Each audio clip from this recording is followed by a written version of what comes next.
Hold on to your wallets. The 88th Texas legislative session starts next week. We hope you got to spend some quality time with family and friends over the holidays. Season 2 of Taxpayer Talks starts right now.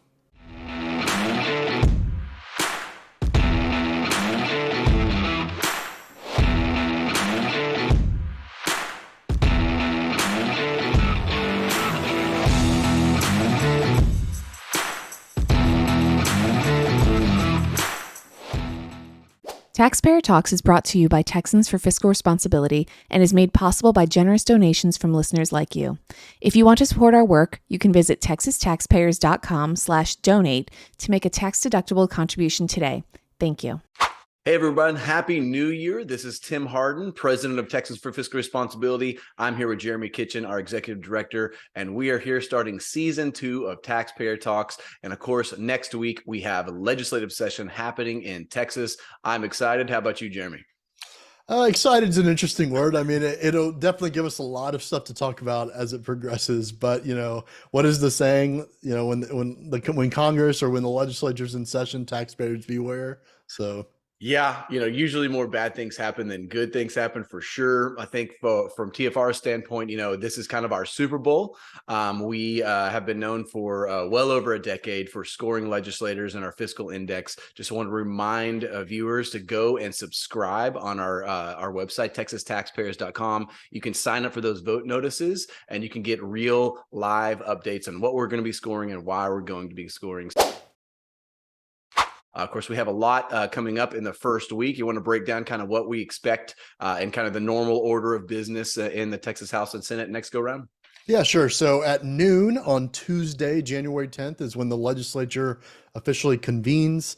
So for those that are trying to make the trek for Austin for whatever reason, that is kind of the time hack you have to be worried about. It's at noon. It's pretty much ceremonial, right? Like a lot of the lawmakers will have their families and everything there. But of course, where the quote unquote circus happens, where most people are interested to go see is the Texas House, because the first order of business, right, is to elect a Speaker of the House. And as we've talked about previously, there is a race, at least currently, a race for Texas Speaker. You've got, of course, the incumbent, Dade Phelan, and then you've got Tony Tinderholt, a taxpayer champion, who is also running. So assuming that Representative Tinderholt brings it to the floor, there will be a speaker vote of some sort happen. Of course, they get sworn in and everything that day too. The Senate is normally full of a little bit less fireworks, right? You kind of have they also get sworn in on that side. They appoint, I believe, the first day a speaker, or I'm sorry, a president pro tem, right? Over there too. It's much more of a ceremonial position and what have you. And then really, you don't really have stuff happen or start to happen until like day 2, day 3, when they debate the housekeeping resolutions for how the rules, right, will work for both the House and Senate and that sort of thing. And then, kind of a lull, if you will, for a few weeks until they get committees. And so that's kind of what to expect, at least at the start of next week. Yeah, I think, as far as what to watch out for, I think the speaker vote is going to be the first thing. And I think the House, quite honestly, is I'll just be honest, it's more exciting than the Senate. The Senate's fairly boring. The House, there's a lot of fights that we've heard rumors are going to go down. One, of course, is the speaker's race. And of course, Tony Tinderholt challenged Phelan based on a few different things. But the thing he's been most vocal about is appointing Democrat chairs, which is part of the Republican Party platform. And so a lot of people are seeing this as a vote either endorsing Democrat chairs or not. Phelan being one who leans towards, obviously, he had a Democrat Speaker pro tem last go round and appointed multiple Democrat chairs. And then, of course, when we get to the rules fight, there likely will be a rule as well that says something like, we're not allowed to appoint minority party is probably how it's going to be phrased. And there will be a vote on that. So you will see Republicans and how they're split on who supports Democrat chairs, who does not support Democrat chairs. So there should be some fireworks in this first week. And then, as you said, kind of after this first week, it's just kind of a big lull period. And that's mainly due to the time constraints and constitutional restraints and when committees can meet. It usually takes about 3 or 4 weeks before the speaker actually comes out and announces who he's appointed to committees. And so we'll have a lot to talk about and a lot to speculate about after this first week. Yeah, I mean, I think what I like to tell people when we go and speak about this, right, just to kind of put a cap on this, is like the first 60 days of session is a lot of political posturing, right? It's the committee assignments, it's the governor, the lieutenant governor, maybe the speaker, right, publicly letting their priorities, their legislative priorities be known. But the bill filing deadline, which marks the 60th day, isn't until March 10th, Friday, March 10th. So, there's kind of this weird lull for the 60 days, which is full of a bunch of, lawmakers are having meetings with lobbyists, constituents, all of those things. They're continuing to file their bills, right? But generally nothing really moves through the process until then. Yeah, I think, from a taxpayer advocacy standpoint, if you're going to go up and advocate for something in session, that time is the time to do it. I mean, I think realistically, the best time would have been before session starts, in the interim. And we've talked about that before. But if you really want to go talk to your legislator, February, end of January, early February is the time, because as session progresses, things get exponentially more busy all the way up until culminating in, the beginning of May, really, and then things start dying down again. So if y'all are interested in kind of going up and letting your lawmaker know how you feel about a certain subject, maybe property taxes or something along that, this is the time. So try and work your way down there, or at least call or email and let them know how they feel, or else they don't know. So it's definitely worthwhile to plug here, right? That we've got a bunch of resources on our website, right? So if you go to texastaxpayers.com, go to the txlege, right, portion of the menu up there, and we've tried to provide a lot of resources, links to things that are relevant to stuff we just talked about here, for instance, and of course, all the stuff that we're trying to promote as an organization as well. So. Absolutely. Well, we have a few big things that we have talked about that is certainly going to be dealt with. One of them is Chapter 313s, which actually just expired at the end of this last year, 2022, which we're incredibly happy about. However, we've had Dave Phelan and a few others come out saying, I think it was even maybe J.𝗧𝗫𝗏 𝗧𝗔𝗟𝗏𝗏 tweeted about it, that they'd like to see them come back in a different form without renewables, which is a rumor we've heard for months and months and months. So I think we're definitely going to see a push for a new corporate welfare program. I don't know what they're going to call it, but it's going to be similar to 313s. They're saying, with more oversight and not, no renewables, wind and solar and things like that in there. And so what do you think is going to happen, Jeremy? I mean, we've talked about both of the parties opposing this. Why are they trying to do this again? Because it's money, right? There's to be clear, even though the Chapter 313 tax abatement program, which we've talked about in several episodes here, even though that is no longer as of December 31st, there's still corporate welfare in Texas, right? Chapter 313s just happen to be the largest corporate welfare program in the state. That aside, I tend to think, the pessimist in me tends to think that it will be brought back. I think the tweet, I believe you're right, it was from 𝗧𝗫𝗏 𝗧𝗔𝗫𝗏𝗏, right? Basically kind of gave away what the game is, which is they're going to bring maybe people that were opposed to it previously on board by kind of taking the renewables, the green energy portion of those that would qualify for the tax incentive out to bring it back, contrary to both major parties not necessarily caring about that, bring it back. And it's because money's involved in it, right? And it's not just implicit like that there's money, the tax abatement itself involved, but a lot of these companies that qualify are also, would you know it, donors, right, to a lot of, and they're huge donors to a lot of these elected officials that kind of are in favor or vote in favor of this sort of thing. And so it's important to kind of, you can't necessarily disconnect those. And so there's definitely pressure being put on them by lobbyists and these very well-funded corporations and organizations that qualify for this, for sure. Yeah, and just to kind of speculate a little bit, yet again, this is rumor. What I've heard from a few different people is the plan is to try and get this through without renewables. But then, there'll be differences between the Senate and House, and they will go to conference committee and they will slip them bad boys right back in there. And this is a very typical tactic. And if we have heard this rumor, then very likely people around the Capitol understand that this is the plan. And so it's our job job to communicate to taxpayers and voters kind of what the plan is. And if it comes to fruition, then this wasn't just some accident. This is something that was planned from the beginning. So at least be watchful for that. It is a rumor, so I can't confirm, but 9 out of 10 times rumors are pretty true when they're. I think it's worthwhile to mention yet again, right? We've talked about this on several episodes, so maybe don't go into details too much, but we're opposed to this for a lot of reasons, but for taxpayer purposes, right? Someone else getting an exclusion, i.e. a business, an exclusion, by the way, an individual taxpayer doesn't qualify for, only means that you're going to pay more in taxes, right? That's what that translates to. And so it's important that we hold the line to ensure that this does not make a return.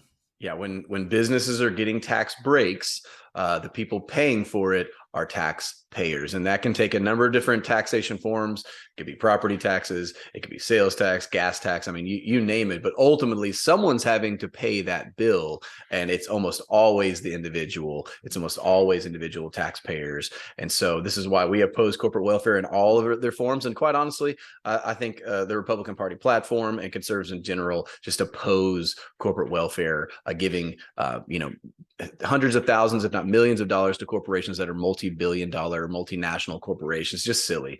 And when you've looked at polling as far as why businesses are moving to Texas, it is not because of tax abatements. It's because of our climate, and it's because of our culture. That is the main reason. And I think the vast majority, like 7 out of 10 or 8 out of 10 companies, would have moved their headquarters to Texas whether or not they got a tax abatement. So why are we doing this?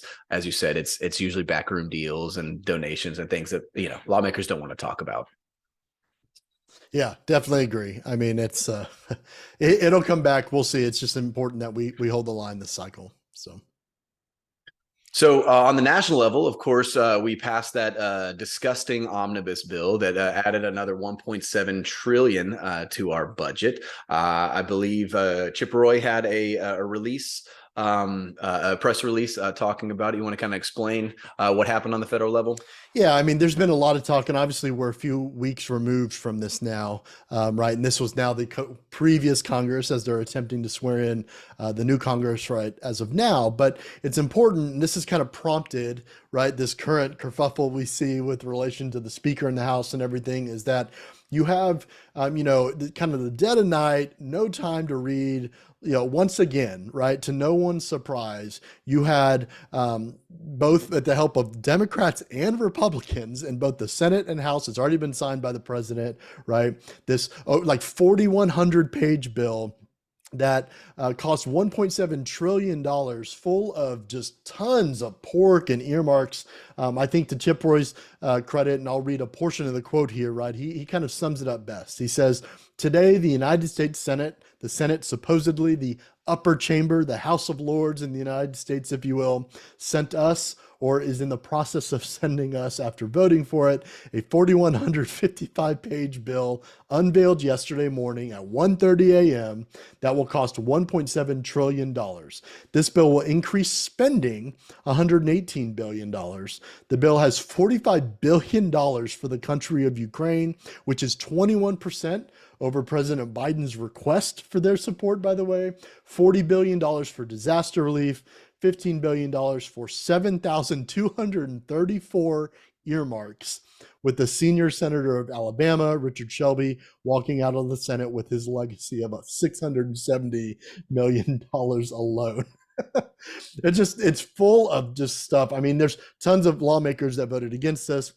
I provided lists of just kind of the weird and odd sort of things that were included in the quote unquote government spending bill, which put another way is, yeah, it funds government, but also funds a lot of these pet projects in their respective U.S.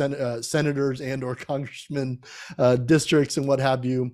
And the takeaway here, right, to kind of put a cap on this, the takeaway is that, everyone else is reeling from record inflation. I don't know about you. My Christmas cost a hell of a lot more than it did last year for my family and kids. Same with food and everything else. And yet you've got government essentially asking for a raise, right? And Republicans and Democrats alike just passed this. You had the president, I don't know if you saw, they flew it down on a jet, right? Because he was on vacation so he could sign it just to get this approved and going. So crazy. Yeah, it's very disconcerting, and we were actually talking about this before we started, which is the Tea Party movement of 2008 2010 was based on being taxed enough already. There was a very big component of fiscal conservatism that was driving that movement, and it seems like about 2015-16 when populism and Donald Trump kind of took a hold of politics, we've just lost all concern for fiscal responsibility and fiscal conservatism. And it's really concerning to me that everything has become so tribal, and it's more about getting the other party than it is about not destroying our country for our children. The fact that we're 32, 33 trillion, and I don't even know what it is anymore. It's just a made up number, right? It is very concerning, not only at the federal level, but at the state level. We're having budgetary problems as well. We are even with a cap, we are inflating our budget. We're well on our way to 3 times the budget that we had in 2000. And that is far disconnected from population plus inflation. And it just seems like, where is the concern from conservatives that we are absolutely destroying our economy because of things like easy money? And of course, the last year of Trump's office, he just flooded us with, so there's blame there, and Biden has flooded even more, right? And so there's blame with both, but it was just a bad move during the COVID pandemic to just flood the U.S. economy with easy, free money. And we are still reeling years, almost, we're on 3rd year after 2020, right? We're still reeling with record 40-year high inflation. I think we're in the 7s right now. And there is no sign that is coming down anytime soon. You mentioned like expensive. I think I looked at eggs the other day, and eggs are like $13 or something like that. It is insane. And this is a direct result of easy money, stimulus, and inflating our currency. And don't let anybody tell you it's anything other than that. Yes, there is small issues with supply chain and this and that, but ultimately it comes down to one thing and one thing only. It's our monetary policy, and that we have devalued the dollar, and it will continue to be devalued into the future as long as we keep this like garbage fiat made up money, just keep pumping the economy. Eventually, all the stilts that are holding up our economy, they're going to start breaking, because you can't sustain this forever with this, modern monetary theory. You kind of alluded to this, and perhaps this is a good segue to the next thing we wanted to talk about that's kind of been in the news. But, you would hope in a federalist kind of system, a republic, if you will, that like the states would act as a bulwark, right? Like kind of to push back on this sort of thing. And as we all know, right, that has not necessarily happened. But, we're going into a legislative session where lawmakers have the opportunity to do that, right? And to kind of set the tone and be fiscally responsible, right? And wouldn't you know it, as we've talked about several times, right? And it's a part of our Texas Prosperity Plan. We're facing a 27, likely higher $1 billion surplus, i.e. over-collected tax money. And you've got people, which I wrote about this week, you've got people like Dan Patrick, the lieutenant governor, right? Not necessarily on the same page as the governor on what to do, right, with that surplus money. He did an interview recently where he was talking about, okay, we'll use some kind of unclear amount of that, but it'll be in the billions, but some unclear amount of the surplus to do things like provide actual property tax relief. But man, we need to use it on this litany, this whole host of other things as well, which is definitely different, even though he made this effort in the interview to talk about how he's with the governor on this. It's certainly different. You can't ignore it from when you have the governor talking about using half of the surplus, right? Which would come out to like $12.5 billion. Then you also have the governor in the lone gubernatorial debate back in the general election, was at the end of September, when he said, talking about using it to put us on a path to its elimination. Dan Patrick's not saying that, right? And of course, as we've talked about several times, the House leadership is not saying that. And so going into this session, taxpayers should absolutely be concerned that you have kind of the big three, right? The leaders, the Republican leaders in Texas, not necessarily on the same page with providing relief to taxpayers, not only in the form of property tax, right? But, decreasing spending, because ultimately the burden of government, right, is spending. And if we're being asked asked to kind of keep our wallets closed, right? If we're being forced to, frankly, government should absolutely do that too. Yeah, it's rather infuriating listening to everyone talk, especially when likely we're going to have about a $30 billion surplus. And the biggest cry, and you can see it in all of the bills that have been filed. There's been a lot of property tax bills filed because this is pretty much the number one gripe of Texans, at least when, in our circles when we go and speak and talk. And it's funny, all the semantic games that are played. You have Patrick, oh, it's half of the spending cap. Well, first and foremost, we'll let everyone know every conservative in the state is perfectly fine with you breaking the spending cap to give taxpayers relief. And so it's a silly argument that, oh, we want to be fiscally conservative and not break the cap. It's okay to break the cap if you want to give billions in tax relief to Texans, first and foremost, right? It's funny to me, like I said, all of them being really carefully. Abbott says half, and then if I was like, well, what do you mean by half? And so ultimately it comes down to this. And I think I tweeted about this the other day. The goal of specifically conservative Republicans, because they're in power, right, is to give the minimum effective dose, right? This is a pharmacological concept where you get the minimum amount of a drug that will get the response that you want. There's this concept in sports and things like that. You want to do the minimum in order to get the maximum. And this is exactly what lawmakers and politicians do, is they give just enough where they think they're going to be able to get reelected and no more. They're not going to give any more. And this is almost like 99 out of 100 times, this is what happens. Now, sometimes the minimum effective dose is exactly what people are demanding because people are worked up about it. Constitutional carry is a perfect example, right? Did Dan Patrick want to pass that? Absolutely not. But people raged out and he said, okay, well, it looks like the minimum effective dose is to pass this. And so he passes it. And so beware this go around. This is exactly what Dan Patrick is setting up. He's saying, hey, we know it's a big deal. We want to give a lot of relief.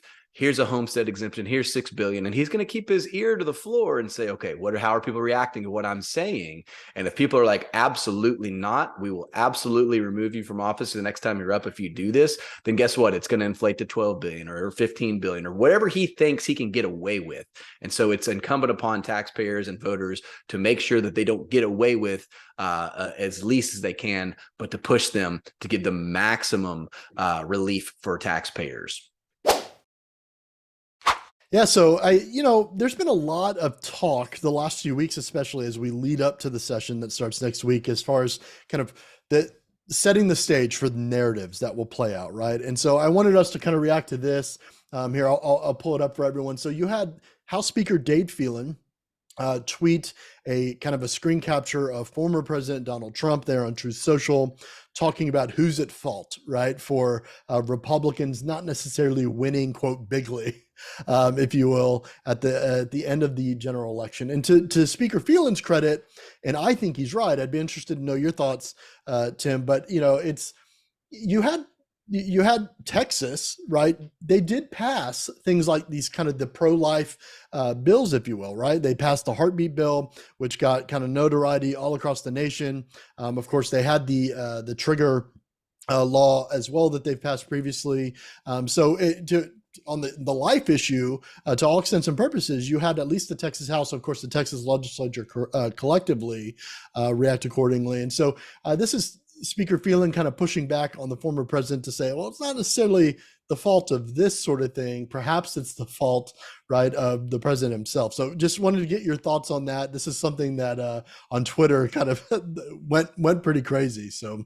Yeah, I think with if anybody who has paid attention to the Texas legislature of the last few years, I'll call Phelan out a little bit because it's been pretty apparent. And talking to lawmakers when they passed the trigger bill, nobody thought Roe versus Wade was going to be overturned. This was just yet again, one of these minimum effective doses where it's just like, hey, we passed something in case Roe ever gets overturned. It'll be, and so they got to go parade on it. And then Roe actually got overturned and everybody's like, oh, wow. Crazy. And so it's kind of like serendipity, right? It's like, well, look what we did this. But the fact is, groups like Abolish Abortion Texas and Right to Life, anybody just meet constant resistance and have met historically constant resistance. Now, that being said, I think by and large, the Republican Party in general is against abortion. There's arguments about the exceptions, but I in the overall point Dade's making, I tend to agree, right? I don't think the abortion issue on the national level is why Republicans had a less than expected showing. I mean, they did take the House, right? But of course, if everyone remembers, like, we're going to take the House and the Senate, it's going to be a red wave. It was not a red wave. They barely scraped by and got the House. We did not get the Senate. And so this is not because of abortion. We could speculate about what it was, and maybe that now's the time. But I tend to agree with this sentiment. But I would say that, propping up Texas, like we're this, champion of pro-life, we will see. I know I've heard rumors that people want to bring back, exemptions. Phelan being one of the ones that it's rumored that he wants to bring back exemptions. And so we will see. I think that issue is probably too toxic. And so I'm doubtful that would go forward, but you never know. You never know. Another kind of Texas legislative based tweet that I thought was interesting, I think is relevant to our work. Certainly you had Representative Matt Schaefer, who is a kind of one of the few conservatives on the House Appropriations Committee, right? The committee in the House that's primarily charged with writing the budget. Do an interesting poll. Granted, it only had a few hundred participants, but I think it speaks to a potential rule change proposal we might see here next week, where he basically asked, he said, should there be a rule change requiring the Texas House Appropriations Bill, the budget bill, to be broken up by subject to allow more scrutiny and debate, as opposed to how they currently do it, right? Which is just all collectively, you add amendments and all that kind of stuff. I think from a completely pro-transparency and accountability position, absolutely, this is a good idea.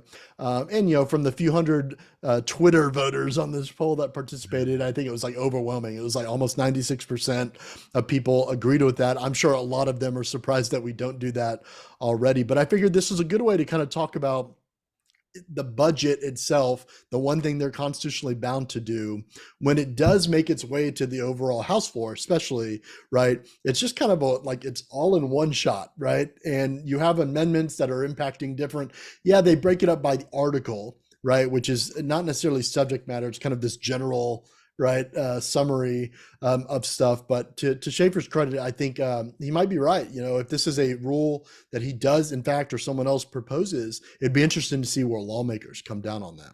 Yeah, for our viewers who are not familiar with how the budget goes down, it's a big dog and pony show. I mean, ultimately, the budget is configured by the LBB, and really, there's not a whole lot of interaction, even with the people on the committee. And by the time it gets to the House floor, essentially, it's this really long day, and it's kind of a party for legislators. Like, literally, people drink on the House floor and get drunk. There's been multiple times, like there's been fights on the floor. I remember Drew Springer raged out one time. I remember Dan Huberty got caught being wasted on the floor, because it's all just a big dog and pony show. It doesn't matter. And so essentially what they do is they go article by article until everyone kind of gets tired. And then they're like, I guess we're done. And they'll stop in the middle of the budget. They don't even address typically the last half of the budget. And so, it is a joke. Right. And so I think Schaefer, maybe he wouldn't phrase it that way, but I think he sees the concerns that, hey, we need to be debating and we need to be voting on these articles, and it would force them to actually vote on each article independently. It is a really good reform. I would even add, I'm a fan, and not everyone is, but I'm a fan. We would have to change the Constitution to do this, but changing the budget in a separate session. There's other states that do this. I would like to see it done in odd years, maybe in January, right before primary season, where they have to take, and they could actually take the time to work through our $280 billion biennial budget, whatever it's going to be this next go around. We'll find out Monday with the BRE.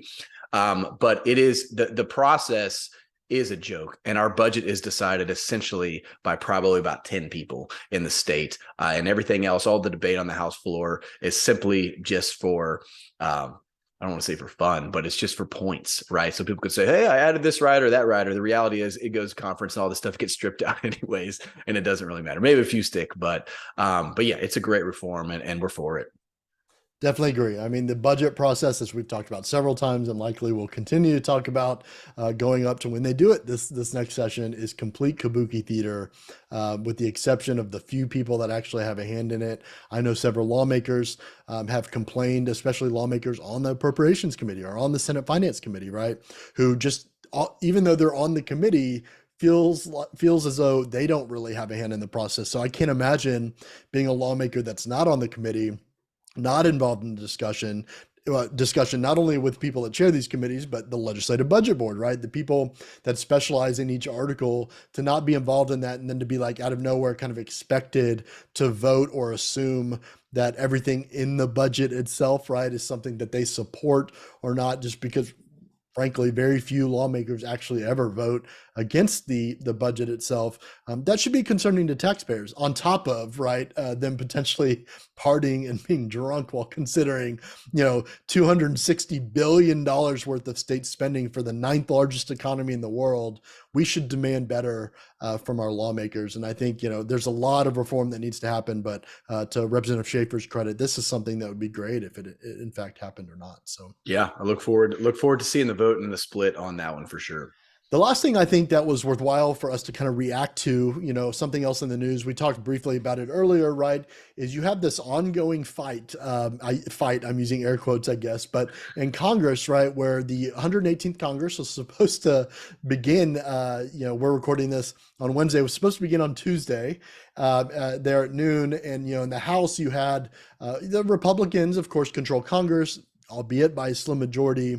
And you had this ongoing fight where everyone thought that Kevin McCarthy, congressman, I believe from California, right, the leader of the Republican Party there in the House, was going to be the speaker. As of this recording, they went through, 3 votes as of Tuesday, did not come with a clear speaker winner, and we're going into today when they convene. It'll be interesting to see if that in fact happens. But I think what was worthwhile, there was a lot of talk on Twitter as to why are they doing this, right? Why is Congress at a standstill? I think both you and I have tweeted something to the effect of it's great that they're in a standstill, yes. If you will. But I think it's worthwhile to talk about. So you have Representative or Congressman Scott Perry, who's from Pennsylvania, right? Is one of there's I believe up to 19, but there's one of 5 that have kind of stuck out there and said, we have these demands, right, from a Kevin McCarthy if he would be speaker.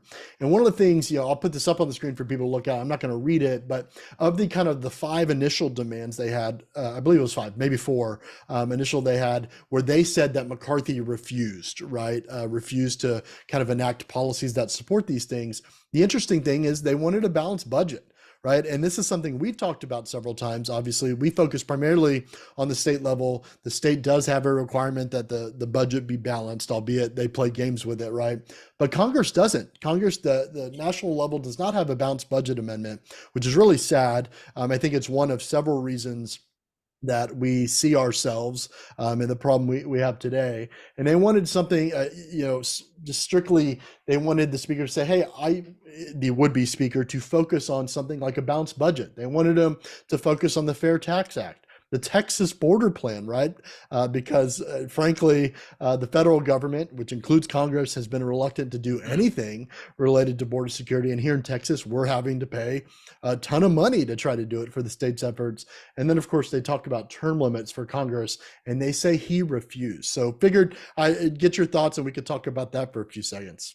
I mean, I think this goes back to the earlier comments, right, about the fact that we had this major surge of people who are concerned about fiscal policy, things like a balanced budget. And now it seems like I said, not 19 Republicans and the 400 and something people in Congress care about a balanced budget and are demanding it. And now I think when you canvass the population at large, I don't know anybody who would declare themselves a conservative that would be against something like a balanced budget. So it shows kind of how swampy the federal government is, and what a uniparty actually exists. And it actually gives us a very sad look into how many people are actually concerned about fiscal responsibility, about about limited government. And it is a very, very small minority of people in the Republican caucus that are concerned about that, about 20 people, it seems, that regard this as important.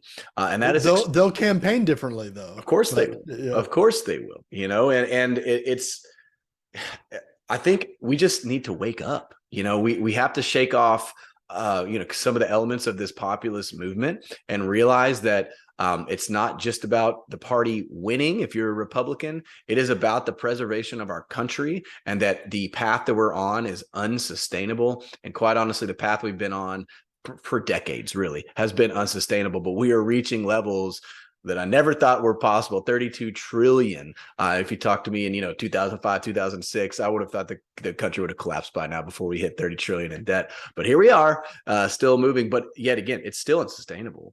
I don't know what the number is at which we start suffering severe depression and things like that. And maybe we're almost there. I don't know. I don't have a crystal ball. But if we don't get serious about fiscal policy, then our country is going to go bankrupt, and there's going to be widespread suffering. And I think people need to wake up and start coming back to these constitutional ideas of limited government and fiscal responsibility if we're going to hand the country over to our children that's sustainable and not a mess. You spoke about it earlier. I think it's worthwhile to mention yet again, right? The kind of the absence of the same Tea Party personalities now is definitely concerning, right? You had, when the Tea Party was getting started, outside of the runaway government spending, right? They were talking about things like deficits, right? And debt. Well, the national debt was half of what it is right now. And to kind of have just this like you didn't hear anything of that same caliber as Congress was debating, using that very loosely, this $1.7 trillion omnibus bill in a year which we just surpassed $31.5 trillion in debt. There's nothing on the horizon inside. It's definitely disconcerting. And I think you're right? It's people are going to have to wake up, or we're going to continue, unfortunately, to see, we both got children, to see their future prosperity go away. So it's definitely concerning. Yeah, I think, and I've always been an advocate of, 10th Amendment style state sovereignty. I'm just convinced this is the answer. And one of the main reasons I'm more convinced lately is moves that like Florida has made over the pandemic and things like that. I just think the federal government is beyond repair. It's broken. I would urge people to shift their focus to state politics. Because quite honestly, this is the way the system was designed, right? We were designed to have sovereign states unified under a very limited federal government. Of course, that is no longer the case. However, the answer to fixing the federal government is not continuing to elect lying losers who just lie to you in the campaign, and they go up there, and then of the 218 or 19, 20 of them actually care about something. The rest of them are just willing to continue the swamp business as usual. I don't think we're going to get a whole lot of really good effects by pouring a lot of time, money, and effort into electing federal representatives, whether it be in the Senate or the House. I do think that by electing strong state representatives, a strong governor, a strong state is the best way to push back on the federal government, especially in Texas, where we have such a large population and such a large amount of tax money that goes and funds the federal government. If Texas were to stand up in the same way that Florida, or even better than Florida has in there's not really a whole lot the federal government could do. They literally don't even have the manpower to rein in a Texas if we wanted to stand for things like fiscal responsibility, refuse to take part in a federal government who does not have a restrained budget. And so I would urge people to engage with state politics. This is the perfect time to do that. We are going into our legislative session. This is the time where we can make some really awesome reforms. But I can tell you right now that lawmakers and politicians are not going to do that. They will continue to do business as usual, as long as we do not apply pressure. And I think this is the perfect time to just remind people that this is the mission of our organization, Texans for Fiscal Responsibility. And I would urge everyone to go to txtaxpayers.com, sign up, subscribe to the Fiscal Notes, subscribe to our vote notices so you can get real-time updates. We are going to do the best job that we can to make sure that you are informed and to make sure that you know what is going on in the state legislature, so we can kind of amplify our voices and push the legislature in the right way. I'm excited. There's a lot on the horizon. We're working on a hell of a lot, and it'll be interesting to see. But it's only going to be worthwhile if we all kind of work together and take advantage of the opportunity that is this legislative session. So. Absolutely. I would urge everybody to tune in next Tuesday, which is when we are we will be at the Capitol reporting live on what happens with the swearing in, the speaker's race and everything. So I believe, is it 10 a.m. or 1 p.m. that they convene? They'll convene at noon. Noon. Okay. So at noon. So y'all tune in. We should have probably a couple of live feeds, just kind of letting everybody know what's going down. We appreciate y'all. We're excited for next week. Y'all be sure and tune in. Be sure and subscribe to our channel. Hey everyone, thanks for listening. For even more content, head over to our website, TexasTaxpayers.com, where you can find all of our written content, our Fiscal Responsibility Index, and a whole host of resources that can help you navigate the upcoming 88th legislative session. Subscribe for the fiscal note and vote notices to stay informed on issues that affect your wallet. Thanks.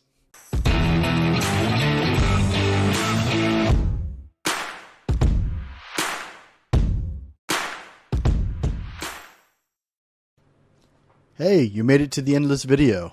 Thanks for watching. We really appreciate it. Make sure you subscribe and hit the bell icon so that way you're notified next time we post a video and update to the channel. Thanks again.